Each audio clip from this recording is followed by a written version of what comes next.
So, do you want to watch a superhero cartoon with mature themes and violence and has lovable, iconic characters? Then watch Young Justice Outsiders.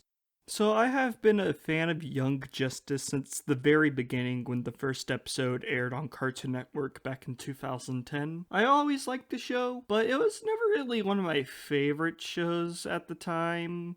I was only 10 years old, and at the time, Batman the Brave and the Bold was still going, and then a year later we got Green Lantern the animated series. Both shows appealed way more to me at that age than Young Justice, but over time, I've grown to like Young Justice more and more, and then upon rewatching it last year during December, right before Season 3 came out, I really fell in love with this show once again. I really did like it at first, and even more during season 2, but now I love it. First, I do want to warn people, though, if you plan on watching Young Justice if you haven't already. While the first 2 seasons were appropriate for Cartoon Network, the third season does get really violent. There's a lot of blood, and yeah, you don't want to watch it if you're squeamish or if you're younger than like 16. If you're old enough to watch Deadpool, then yeah, watch Young Justice Outsiders. It's great. Now, I do think that the first 3 episodes of Young Justice Outsiders are even a little bit too dark for me, for my personal taste. It's not that I was bothered by it, I was just not as entertained by it as the later episodes.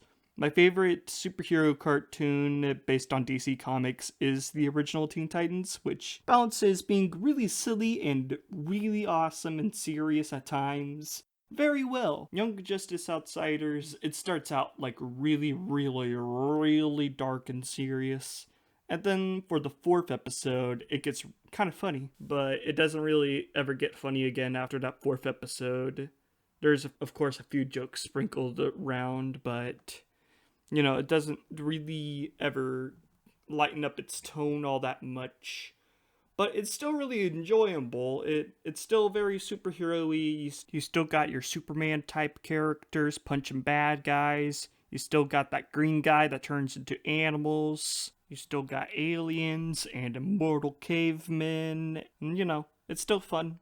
Now, if you have seen Season 2 of Young Justice, but you haven't seen Season 3 yet because it's on DC Universe and not Cartoon Network. So, Season 2, if you remember, ended with Vandal Savage meeting with Darkseid, the leader of Apocalypse, and they shake hands, and it's like, oh man, the next season we're going to get the Darkseid invasion on Earth. It happens, and also doesn't happen. We get to see, Darkseid's forces on Earth infiltrating the planet, disguising themselves as normal people. But Darkseid himself doesn't do anything this season. They're still building him up for later down the road in the show. They're not ready for him yet.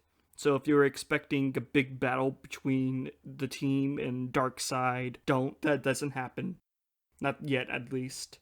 Now let's talk about the characters in the show. So, most of the cast from Young Justice Season 1 are still here. They're back. With the exception of Wally. For reasons, if you've seen Season 2, you know why.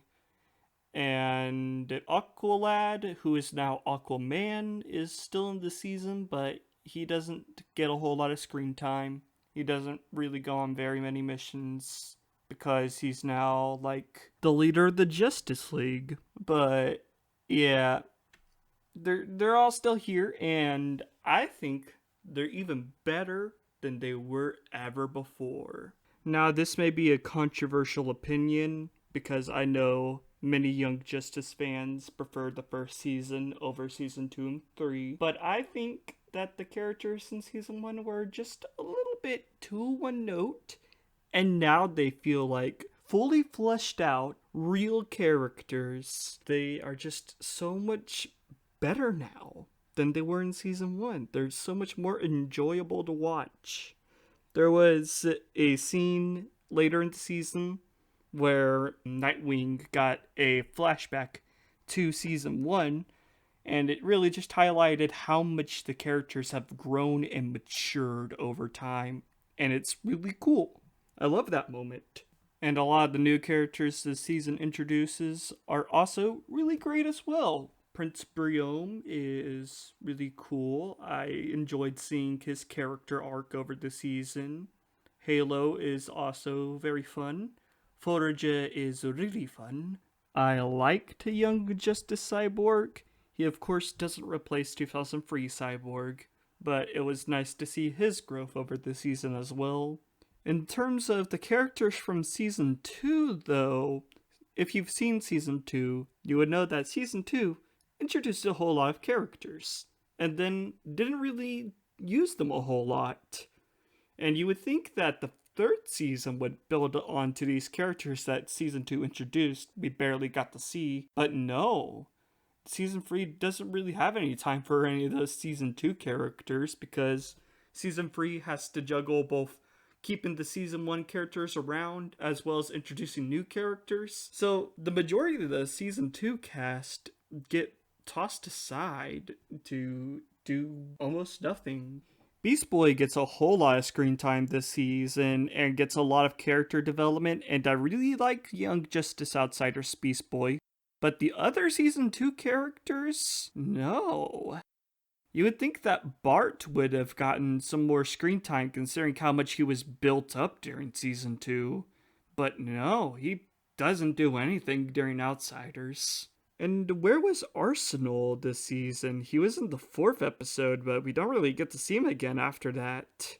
I really like how the season developed Red Arrow, but his brother didn't really show up at all, aside from one episode. Weird. And the storyline of this season just is constantly engaging. It never stops being good. It just is constantly great. I do think that Season 2 probably has the best story arc so far, just because it feels much more complete. Meanwhile, for Season 3, it's intentionally incomplete to build up Season 4 even more. Along with Season 5 and probably a Season 6, maybe even 7. The best episode this season, in my opinion, was probably Evolution. Vandal Savage was a character the show has been building up for a while, but I was never really, thinking too much about him during the first 2 seasons, just because Vandal Savage is a character that pops up in a lot of DC media. I know him pretty well, but the Young Justice incarnation didn't really feel very special until now with Season 3. Where they gave him an entire episode, and it really builds upon his character's backstory and makes him the best version of Vandal Savage we've seen yet in animation. And there is also an episode this season that melted my brain and turned me into a bowl of pudding. That episode was Nightmare Monkeys, and it did some things that were so unbelievable that it just destroyed me. I was not feeling good after watching that episode, but I also really like it because of that. It just did things that I never would have thought I would have ever seen in an episode of Young Justice ever, and I think it's cool. I just really like that the show just managed to completely surprise me in a cool and enjoyable way. So once again, I highly recommend this show if you're old enough to watch it at least. And I really hope that you enjoyed this video. If you want to see some updates on the channel, then follow me on Twitter. And I recently also appeared on a podcast as a guest called the GameSpear Podcast, where I got to talk about some Marvel movies with some friends. So please check that out. And also, recently, I've been starting up my own webcomic on DeviantArt called OKKO, The End is Never Really the End. It's a continuation comic of the TV show OKKO, Let's Be Heroes. If you like that show and you want to see more of it, then please check out my DeviantArt and read that comic. And all of those things will be linked in the description below. Once again, I would like to thank you all for watching this video. Bye guys!